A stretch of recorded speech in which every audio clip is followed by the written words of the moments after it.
يا أرنوب، احنا علينا حصة ايه دلوقتي؟ استنى هشوف لك في الجدول. عندنا حصة جغرافيا يا حوحو. ايه بتقول حصة جغرافيا؟ انا بتوه في الخرايط ومش بفهمها خالص. الجغرافيا دي جميلة خالص يا حوحو. لا يا عم، انا مش بحب الجغرافيا، ومن كتر ما انا مش بفهمها عملتها شعر. شعر؟ انت بقيت شاعر يا حوحو؟ طيب اشجيني يا سيدي، اشجيني. حاجة غريبة بدخلها بالعافية في مخي ما بتدخلش. بنشوف في الأطلس أمريكا وألمانيا وبلاد التوتش. ما تقولش بقى فوتوغرافيا وتقول ما هصدقش. حاجة غريبة بدخلها بالعافية في مخي ما بتدخلش. واضح ان الجغرافيا مطلعة عينك. طب بس بطل كلام لحسن الأستاذ فيلو بتاع الجغرافيا جاي اهو. كملت يا رب، انا هلاقيها من الجغرافيا ولا من كرش أستاذ فيلو. المرة الجاية ابقى اكتب الشعر في أستاذ فيلو. صباح الخير يا أولاد. صباح النور يا أستاذ فيلو. صباح النور يا أستاذ فيلو. اتفضلوا اقعدوا، ظهركم لورا.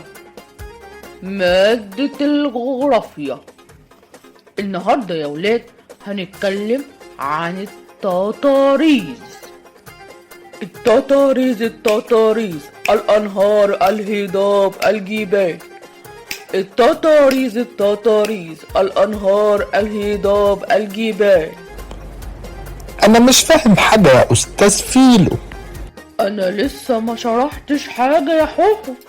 هنبدأ بالجبال. والجبل هو أرض مرتفع عما حولها، وأعلى جبل في مصر هو جبل سانت كاترين. مين يا شطار يطلع يرسم شكل الجبل على السبورة؟ أنا اطلع انت يا حوحو وتفضل القلم.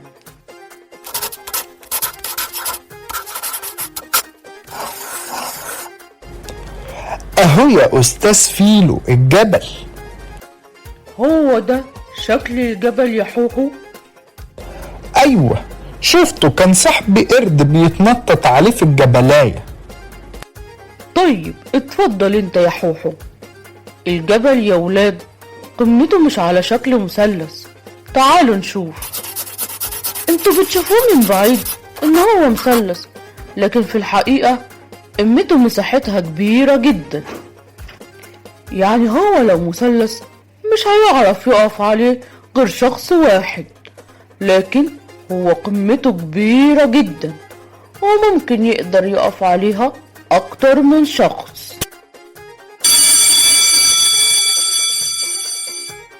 يلا بقى الحصة خلصت، والمرة الجاية هنكمل باقي شرح التضاريس. ايه يا حوحو، فهمت درس النهاردة؟ مش قوي. بقول لك يا أرنوب، مش النهاردة مستر دباديبو هيقول لنا على درجات امتحان الماس؟ ايوه يا حوحو، اصلا الحصة دي علينا ماس. بس الصراحة يا حوحو انا خايف قوي من درجات الامتحان. ليه كده يا أرنوب؟ اصل الماس والارقام انا مش شاطر فيها قوي، وحاولت كتير الفترة الاخيرة اني اذاكر كتير علشان احسن مستواي في الماس. الماس ده انا وحش الارقام، واكيد انا الاول في الامتحان زي كل مرة. طيب يا حوحو، مبروك مقدما. انا عن نفسي بتمنى اني منقصش درجات كتير في الامتحان.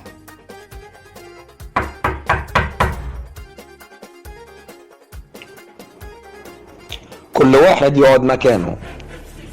ايه اخبار نتيجة الامتحان يا استاذ دباديبو؟ نتيجة الامتحان المرة دي مفاجأة لنا كلنا. طيب يلا يا استاذ دباديبو قول لنا الدرجات، مين الاول؟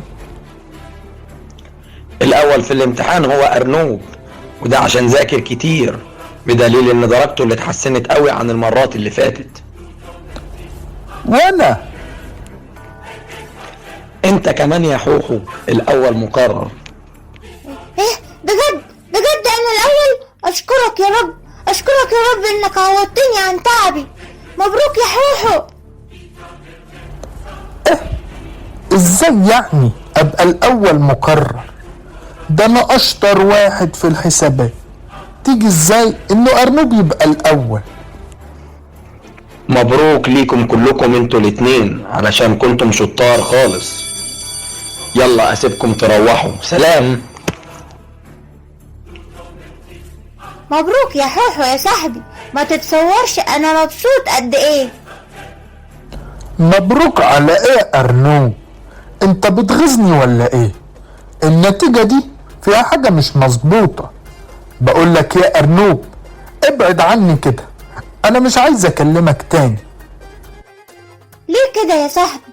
انا زعلتك في حاجة؟ انا ماليش صاحب غيرك. لا انا مش عايزك تبقى صاحبي، هروح لوحدي وانت بقى امشي بعيد عني. كده يا حوحو.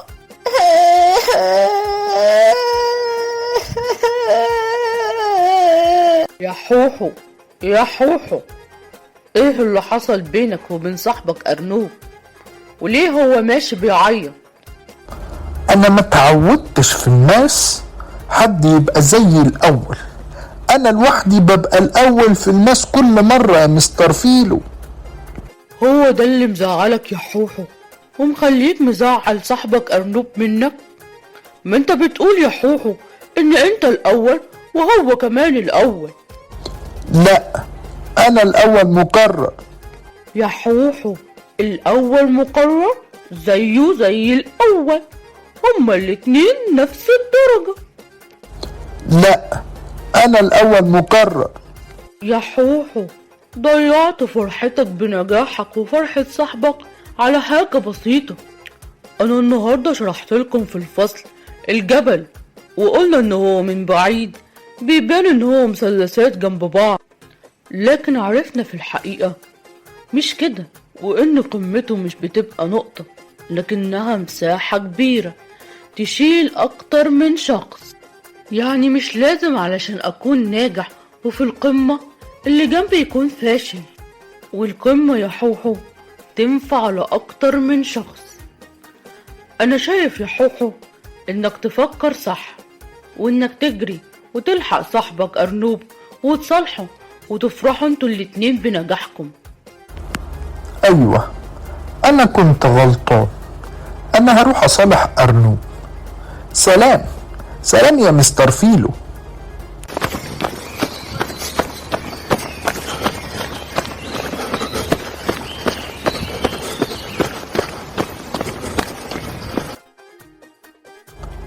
يا ارنوب يا ارنوب. ايوه يا حوحو. انا اسف على اللي عملته معاك. انا بحبك يا حوحو، وانت صاحبي الوحيد وما اقدرش ازعل منك ابدا.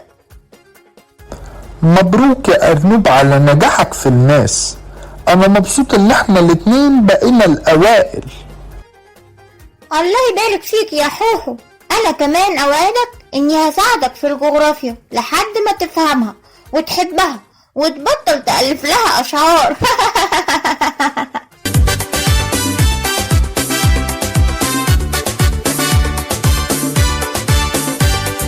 ليه تتعصب ليه تتضايق لما تشوف غيرك متميز؟ تفضل مخنوق كده مش رايق ولنفسك بس بتتحيز. ليه تتعصب ليه تتضايق لما تشوف غيرك متميز؟